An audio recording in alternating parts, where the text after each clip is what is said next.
Bueno, seguimos en el bueno y el malo, y ahora estamos, como le decía recién, con el bueno, el presidente, con el bueno o el malo, vamos a ver. El presidente del Interbloque Cambiemos, porque ya lo dispersó. Sí. Mario Raúl Neri, abogado él, ha sido vicegobernador de la provincia de Córdoba, coterráneo. 5 veces diputado nacional. Sí, tiene toda una vida en el Congreso ahí. Quiso ser Ha sido intendente uno de los Córdoba. tiradores. sí. ¿No? Sí, también. Sí, yo fui vicegobernador a los 33 años. Jovencito, sí. De edad tuve un accidente muy grande, me caí en Sí, un la caída del helicóptero. Sí. Sobreviví yo, murió mi secretario, 2 pilotos. Y después voy hacia el 5º mandato en distintos tiempos, no seguido, ¿no? Fui candidato a gobernador cuando el radicalismo tuvo esa gran crisis, En Massachusetts, que se ¿no? fue con Kirchner, ¿se acuerda? Casi la mayoría de la gente. Y bueno, había que poner el partido, subir el Himalaya en bicicleta, como digo yo. Y hoy presido un interbloque grande que somos casi 90 diputados entre el radicalismo, el PRO y la coalición cívica. Y por supuesto, es una tarea muy ardua porque se necesitan 130 para sacar una ley.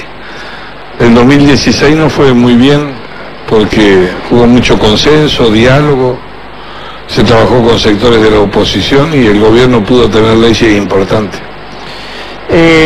¿Y cómo visualiza, Mario, el escenario electoral que viene ahora? Porque Cambiemos tiene una dura topada, agarró un gobierno, sí, digamos, con bastantes dificultades. ¿Qué balance hacen? Yo creo, con acierto y con errores, obviamente, con humildad. Para mí el balance positivo a 16, 17 meses de gobierno, en torno a la magnitud de donde veníamos, ¿no? No se resuelven los problemas de la noche a la mañana. Creo que la economía no respira a la velocidad que nosotros queremos y está a manera de serrucho. Hay niveles de la actividad económica en distintos lugares que el crecimiento comienza a notarse, por supuesto no es ostensible, es grande, fundamentalmente en las zonas vinculadas a la agroindustria, al campo, la zona núcleo de Santa Fe, Córdoba, toda esa parte, y tenemos economías regionales más golpeadas. Hay una lucha muy fuerte y decidida contra la inflación, obviamente que se fijan metas muy exigentes de bajarla al 17%. Esto que no me escuche el gobierno, yo con una inflación del 21-22% estaría satisfecho, pero no porque defienda la inflación, que es el peor enemigo del salario, sino porque acá en la Argentina, y ustedes lo verán, están los que te recomiendan que le corté las piernas en un solo día a la gente, ¿no? Aunque tengas gangrena, como si socialmente se pudiera tolerar, o el camino que eligió el gobierno, que es más gradual, ¿no? Pero que por supuesto lleva un poco más de tiempo y se requiere explicar bien y que tenga paciencia. Y hay sectores de la sociedad que todavía le falta plata en el bolsillo, porque esto no es vivir del pasado, pero el pasado está acá y a la vuelta de la esquina. Hace 15 meses la Argentina no tenía más reserva. Nosotros habíamos vivido 10 años de ficción con las tarifas, los del interior pagando como loco y la capital, y los sectores que más plata tenían teniendo electricidad por 100 pesos. El federalismo estaba muy destruido y íbamos para el 5º año sin crear puestos de trabajo nuevos en el sector formal. Entonces vivíamos un globo, una ficción muy grande, y el gobierno ha tenido que tomar algunas medidas duras, como ha sido la recomposición de tarifas. Y ahí hay todo un tema cultural. Ustedes se imaginan, después de 10 años donde vos viviste con ese nivel de tarifas, y ahí tuvimos también a lo mejor algunos errores en el momento de cómo salir, pero creo que hoy Cambiemos es la fuerza política más homogénea que tiene la Argentina en el país, y creo que la Argentina no está resignada a bajarse del cambio. Pueden tener algunas dudas a veces con cosas del gobierno, o alguno que se enoja un poco, pero lo que no tiene ninguna duda es que no quiere volver al pasado. El pasado es el que hemos visto en los últimos 60 días, cuando el acto desde la CGT, que se robaron el atril, a lo que fue lo del 24, el helicóptero, los discursos de mayor agresión. A veces yo Me enojo porque dicen que el gobierno lo que hace es pelearse con el kirchnerismo porque le conviene. El gobierno no se pelea. Lo que pasa es que el kirchnerismo sigue siendo la voz más importante del peronismo. Parece mentira, pero la desorganización del peronismo es un gran outlet hoy. ¿Cómo un outlet? Un outlet tiene 20 miradas adentro hasta que se reorganice, pero no hay un liderazgo con el que uno pueda debatir el presente, pero también el futuro del país. Bueno, eso pasó también en el 99 con la fractura entre Duhalde y Menem, digamos. Pero aún, ¿sabe qué, García? Cuando Menem y Duhalde, digamos, manera una pelea, había un fighter, competían. Pero lo digo no peyorativamente, quieren ser la renovación del peronismo, pero no se animan a criticar a la Cristina. Le andan de rodeo, se le esconden por abajo entre las polleras. No, alguien tiene que decir que ese país no fue posible, pero resulta que algunos fueron ministros hasta 6 meses antes. Entonces yo creo que también hay una etapa de purgatorio a la necesidad del cambio. No es que el gobierno sea brillante ni que no cometa errores, pero aquello es el abismo. Es más, si algunos vieron que dice eso era Venezuela, íbamos a ser Venezuela, si no quieren que compararlo con eso, íbamos a ser Santa Cruz, seguro, eso no les quepa ninguna duda. Así, viviendo de esa ficción y fundamentalmente sin controles, con una enorme irresponsabilidad, porque yo creo que el error más grande del kirchnerismo, lo que es imperdonable, es que perdimos 7, 8 años de crecimiento económico, los mejores de los últimos 50 años. No fue la década perdida, fue la década desperdiciada. Porque Lula, por ejemplo, en Brasil, además de los problemas políticos después, o de corrupción y todo esto, pero incorporó 30 millones de brasileños que estaban afuera, estaban al costado del camino, los incorporó al consumo. Acá le dicen que Macri no ha podido salir de la pobreza, pero te dejaron 30% de pobres. Y se fumaron 700.000 millones de dólares y las economías regionales quedaron pata para arriba y manejaban el 76% de la plata de la nación. Los gobernadores tenían que ir de rodillas a ver a la Cristina para conseguir un mango. Eso cambió, hay otro clima, hay diálogo. Hay gente que tiene una especie de devoción hacia el kirchnerismo. ¿Qué son? ¿La gente que vivía del Estado? Bueno, hay ¿no mucho. superó la barrera hay como ideológica? Un 25% todavía de adherentes al kirchnerismo. No sé si en Porque a todo, Scioli no le fue tan mal tampoco. no sé si en todo el país, es más, no. Hay que reconocer que el cambio costó mucho en la Argentina, porque vos estabas con un consumo ficticio, vos te llenaban de guita, te ponían plata pero no había inversión, no había trabajo privado, estabas con un déficit de 400, 500 mil millones solamente sobre los subsidios, es decir, te estaban armando una bomba descomunal. Entonces, yo entiendo, hay una cultura de eso y es muy difícil cambiarla. Y el gobierno, que decían que era el gobierno de los ricos, que el gobierno de los que tienen plata, de los que matan a los pobres. Bueno, lo primero, Cristina estuvo 12 años sin tocar el mínimo no imponible de ganancia. 12 años. Movía del 1%, el 2%, y el impuesto a la ganancia cada día era más confiscatorio del salario. El gobierno subió el mínimo no imponible y después hubo que tocar las escalas, eso significó mucha plata. Después puso más de 70.000 millones en las políticas sociales, se amplió la asignación universal por hijo, se amplió a los monotributistas. Hoy se ha pagado el primer millón de los juicios de reparación histórica de jubilados que se iban a morir esperando un juicio colgado que tenían. Todo eso es plata y la sábana es corta. Entonces, al gobierno a veces se lo juzga como si estuviera terminando el mandato y lleva 15 meses. Y además, el que más lo juzga económicamente es Kicillof. ¿Cómo no va a hablar del pasado si fue el ministro hasta hace 15 meses de la Argentina que dejaron? Y el otro crimen grande que yo creo, lo digo con respeto, es que no solo se cerraron en la economía, era el modelo, fíjense en la energía. Nosotros perdimos el autoabastecimiento energético de la Argentina después de 30 años con ellos. Nosotros en el 2006 vendíamos energía por 6.000 millones nos quedaban y terminaron dejando el gobierno con 6.000 millones en contra, más los negocios con Chávez en Venezuela, más las cosas de debido. Hemos visto un informe ahí para los entendidos. Se pagaban 35 mil dólares una cantidad de megavatios y resulta que hoy lo mismo lo paga el gobierno 11.500.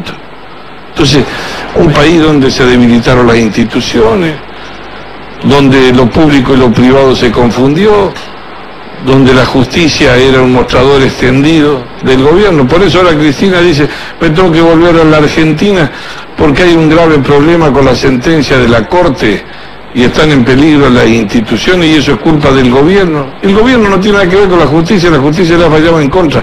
Hay justicia independiente en la Argentina. ¿Hay hoy independiente? Sí, y lo ha sufrido el gobierno. Y ya le han metido 60 denuncias a los funcionarios del gobierno. Lo que sucede es que el kirchnerismo tiene la idea que si te iguala, las cosas pueden ser distintas. Pero acá no puede haber ni hijo ni entenado. Esté en el gobierno o no esté en el gobierno. O por lo pronto, el radicalismo vela por eso.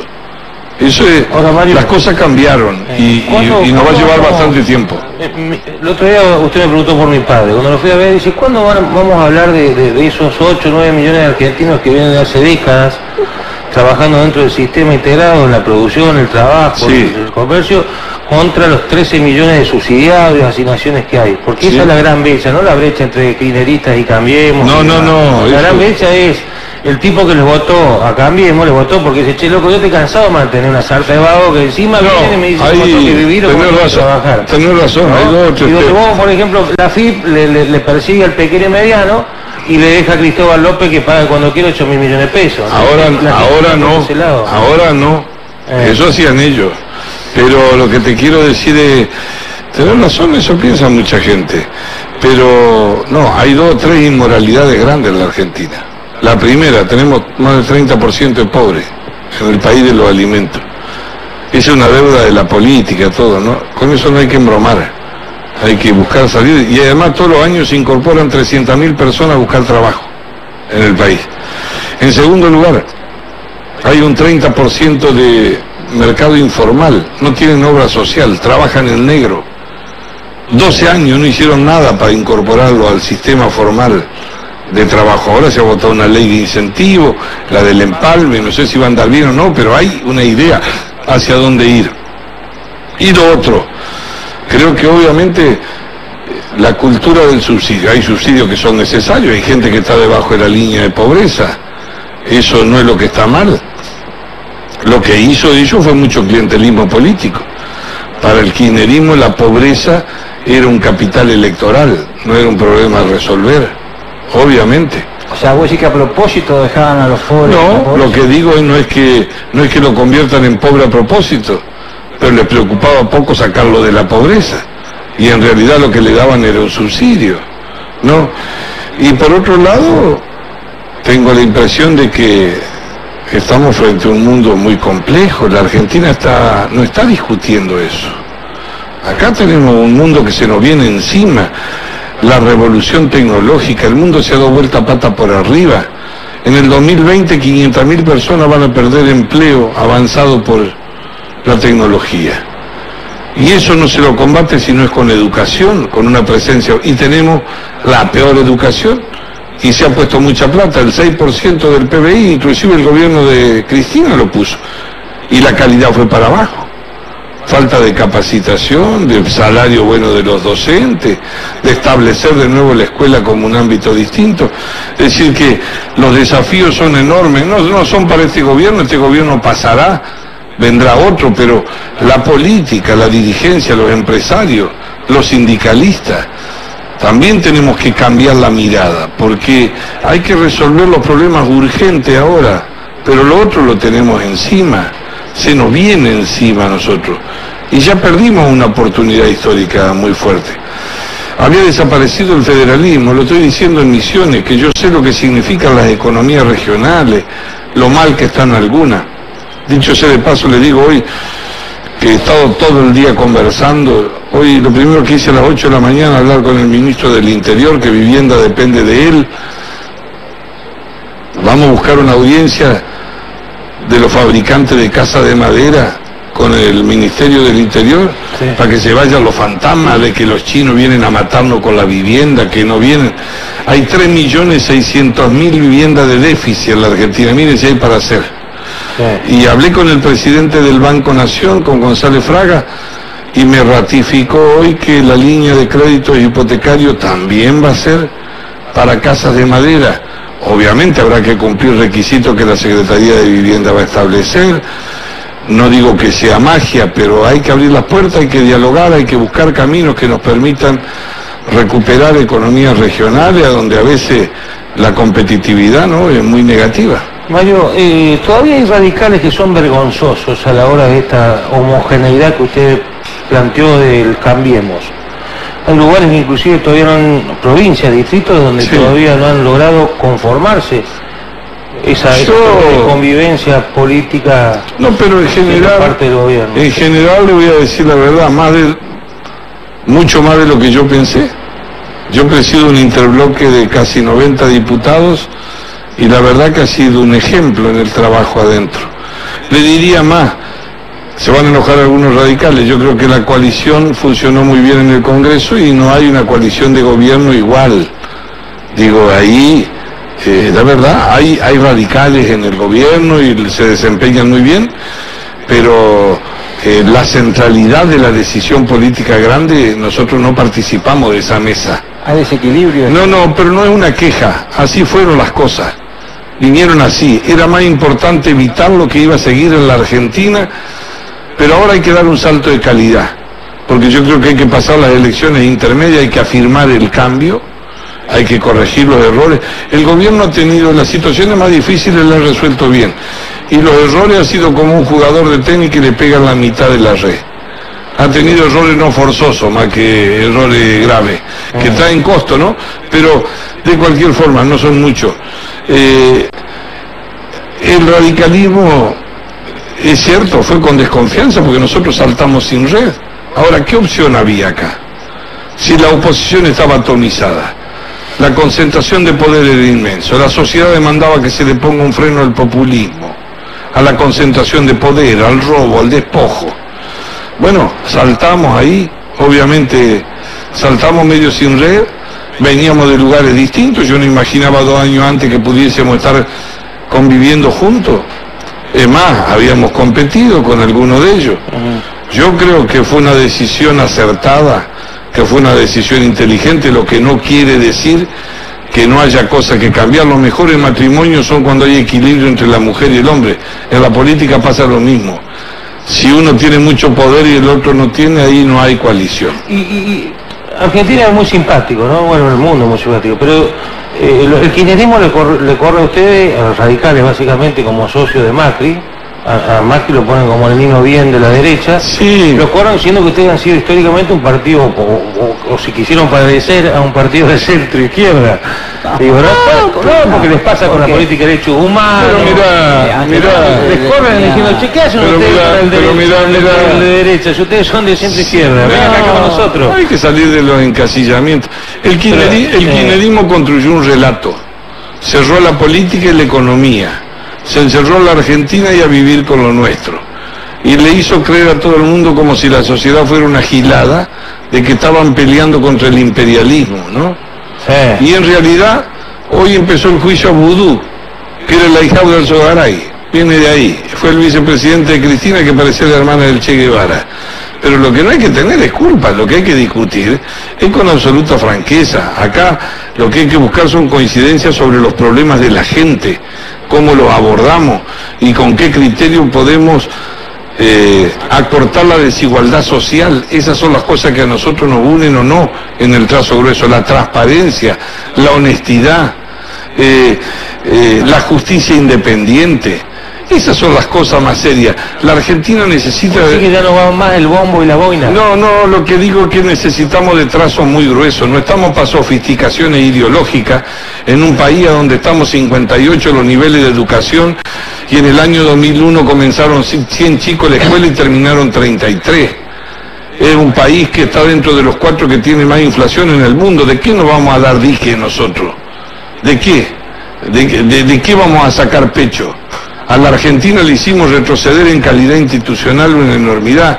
Entonces, ¿qué nos van a correr a nosotros por izquierda? Pero escúchame. La culpa todo el peronismo, porque pero no le de echo. la Rúa se fue arriba un helicóptero. Es claro. Aquí ha hecho una sociedad con una franja del peronismo. Y esa fue nuestra crisis, la pagamos. Pero de 30 años, 22 gobernó el peronismo, nosotros 8. Y los radicales cargan con culpa como si hubieran gobernado 100. Usted y el peronismo ganaba muchas provincias, no, pero y el no olvidemos de Angeló, y el peronismo nunca gobernó, siempre está llegando. Nunca tiene nada que ver con el pasado. Reciclándose en distintos peronismos. No, pero quiero decir esto, por favor. No pretendo profundizar la grieta. Lo que quiero decir, esto me hace acordar como a Néstor Kirchner, ¿no? Mientras trabajaban en el estudio en el sur, algunos ponían el cuero contra la dictadura. Descolgó el cuadro de Videla, lo tenía Vudú al lado, Milán y el general de la revolución, y resulta que votaban la amnistía con Luder, no integraron la CONADEP, se opusieron, le pedían que termine los juicios del gobierno, y cuando nos demos cuenta, ellos son los campeones de los derechos humanos. Los países que son inteligentes son los que no renuncian a su historia, y son el resultado de un proceso histórico. No es una película que comienza cuando yo llego. Y nosotros, cuando hemos pagado los errores, lo hemos pagado con votos. Y no hemos ido al gobierno y hemos estado en crisis muy profunda y muy seria, que la historia irá a juzgar. Pero acá no se puede vivir ni de venganza ni de eso. Lo que hay que mirar es en el presente los problemas más urgentes, y hay que mirar lo que nos trae el futuro a nosotros. Mario, Misiones es una de las pocas provincias que quedan en el mapa argentino que tiene ley de lemas, con lo que eso implica, ¿no? Hablando de quintelismo. Y 75 intendentes de un solo color político. 75 intendentes de un solo color político, lo están sabiendo ustedes, ¿no? Conozco bastante. Digo, ¿se puede cambiar ese escenario o hay una buena convivencia con el gobierno de Misiones y prefieren que... No es un problema ni es un problema de buena ni mala, ni puede haber guerra. Yo creo que ese sistema es malo. Es malo. ¿Recuerdo la última elección en Tucumán, lo que pasó? Eso no es el siglo XX. Estoy hablando de provincias vecinas de ustedes, o en Formosa. ¿Usted cree que al gobernador Infran, ya al paso que va, le interesa mucho ser peronista o no ser peronista? Lo que le interesa es no irse del gobierno. Entonces, yo creo que la ley de lema atenta contra la democracia, contra el sistema de partidos. La ley de lema favorece normalmente al poder, porque es como poner 20 autos de la misma escudería en pista, ¿no es cierto?, y abastecerlo vos solo de combustible. Entonces, tenés un pueblo donde votan 10.000 personas y te ponen 100 lemas, y si todo el pueblo es candidato. Claro. Entonces creo que un acto de madurez política, me parece a mí, es que eso hay que eliminarlo. No es un problema de presión, la gente tiene que tomar conciencia de eso, tiene que reclamarlo. Hay que darle más calidad a la democracia. Y si usted gobierna bien, va a ganar igual. ¿Y vos querés que el gobierno central le interesa las provincias chicas, periféricas como la nuestra? ¿Sí le interesa? ¿Y de qué federalismo hablamos nosotros? Si el 76% de la plata, el 76% de la plata la manejaba Cristina, el 24% la manejaban las provincias. Hubo 3 provincias que se animaron a hacer juicio por el 15% con la caja de jubilaciones: Córdoba, San Luis y Santa Fe. Yo acompañé al gobernador de la Sota porque era justo. Mire que la y todos los otros gobernadores... El pacto fiscal viene con el cosaco... Ningún problema. Que era jefe de gabinete de la Rúa. No, nunca. No. Hicieron como 17 reuniones No, Digo que no es un problema de ahora. No, vamos a ordenarnos un poquito. Colombo, Cristian Colombo. No, ni de la Rúa ni Juan Pérez. Este país tuvo una sola ley de coparticipación que la hizo el doctor Alfonsín, la 25348. Tal cual. Y después de la reforma del 94, en la Constitución se exigió que para que haya una nueva ley de coparticipación, la cual se han vencido, han pasado ya 12 años y no se ha hecho la ley, se requería el consenso de todas las provincias y la aprobación de todos. Imposible la unanimidad, con que una sola no esté de acuerdo, no tenés ley. Entonces eso se fue suplantando por parches que se llamaban pactos fiscales, acuerdo en la distribución de la plata Con la ley de Alfonsín el 56% era de las provincias. Acá se dio vuelta la torta al revés. Ustedes saben que tuvimos 12 años de kirchnerismo en emergencia económica. Sí, ¿Saben qué es la emergencia económica? Sí. No era el problema de la economía, se crecía al 8%. Es que todas las atribuciones del Parlamento pasan al presidente y pasa a tener un poder discrecional muy fuerte. ¿Qué hizo este gobierno? Este gobierno ha vuelto al federalismo a una velocidad imposible. Es más, yo creo que le devolvió más plata más rápido que nadie. Acá la mitad de las provincias no habían hecho juicio. Les propuso un acuerdo a todos. Los gobernadores, yo no quiero decir ninguna provincia, pero en la época de Cristina era entre hijo y entenado. Si te enojabas no entraba a la casa de gobierno. Ahí sí que te daban con el garrote en términos de dinero y de recursos, aunque la plata sea tuya. Ahora los gobernadores, bueno, pregúntenle al de Misiones, discutirá, defiende lo suyo, pero van más a Olivo que a la casa de cada una de las provincias y me parece bien que se haya restablecido un diálogo. Paulatinamente se va a ir devolviendo el 2 o el 3% por año hasta recuperar los niveles, pero ahora hay que hacer un acuerdo de responsabilidad fiscal entre las provincias y la nación. El gasto improductivo lo tiene que bajar la nación, pero las provincias no pueden pensar que cacareando gastan la guita en cualquier cosa y que la nación se las tiene que seguir mandando. La responsabilidad es doble. La última, le pidieron, no, vos les debo resultar. No. ¿Qué me va a pedir? Sí, ya nos vamos, pero le pidieron sugerencias en Misiones sobre... Mucho, yo hablé... No, sobre el tema Cambiemos, digo, UCR Pro. Y yo... ¿Van juntos o se van UCR va por otro camino? No, yo pienso que se va a hacer Cambiemos acá. Se hizo, se anunció, se constituyó. Y siempre en época de candidatura hay tensiones. Vos viste que se tironea. Sí. Además yo no soy el mejor médico porque también tengo la tierra mía, los que tironean y gritan. Sí. Y menos meterme en tierra ajena. Pero yo lo veo al radicalismo de Misiones. Yo tengo un enorme aprecio por las crisis que pasó. Además, no soy objetivo porque yo creo que tuvo un gran gobernador Misiones con Barrio Arrechea que fue, más allá de cómo gestionó, tuvo visión de futuro. Sabía que había que meterle valor agregado a la producción.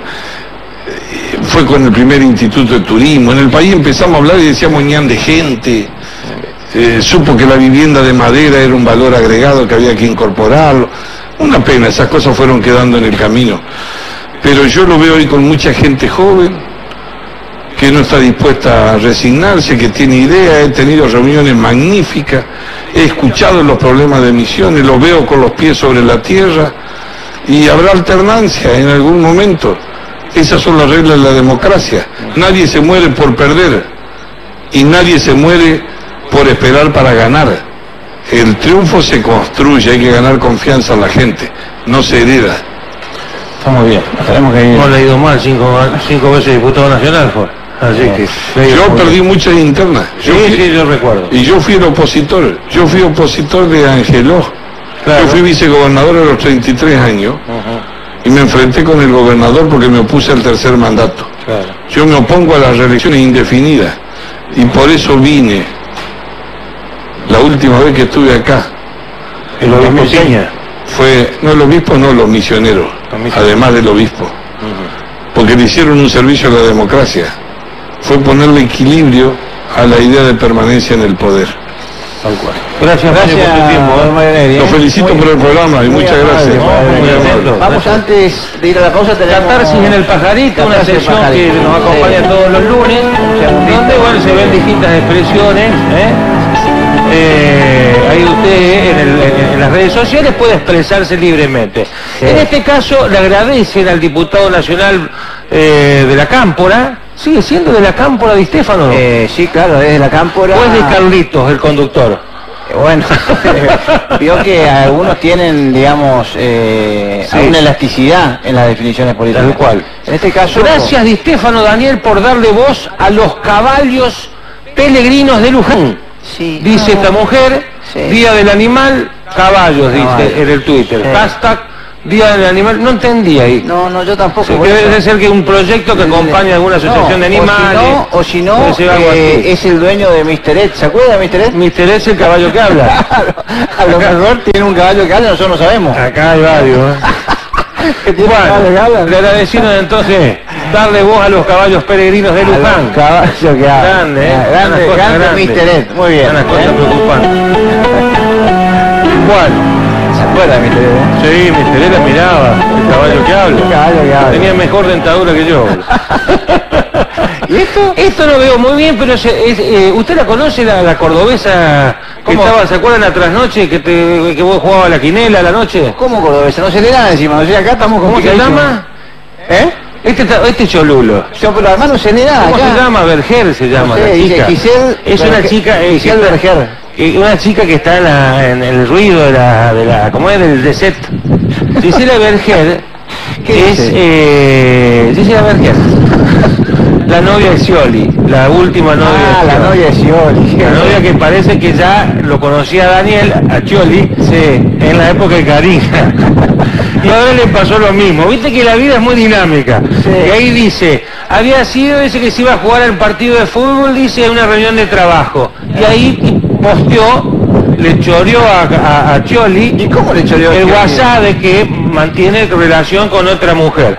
¿Y ¿Me cómo, explico? cómo le sacó el WhatsApp a O Scioli? sea que no sé cómo hizo, pero lo acusa a Scioli de haberle sido infiel. Bueno, Así sí. que Scioli tiene otro, pero además de la candidatura, muy tiene mala otro la problema. actitud de esta chica. Muy mala actitud. Meterse en No hay los- que ser rencoroso. No, y meterse en los WhatsApp de otros. Las está muy mujeres dirían, las que las hace las mal. paga. Está muy mal, no me gustó. Bueno, vamos a otro entonces. Sí, que anda Scioli, los quilombos Scioli, Está complicado. encima salió Sandazo, ¿viste? Salió Domínguez. Tiene la oposición ahí. Y Casero es Casero se ha transformado en una especie del gorila impiadoso. Es la catarsis De del gorila, dice usted. La catarsis del gorila.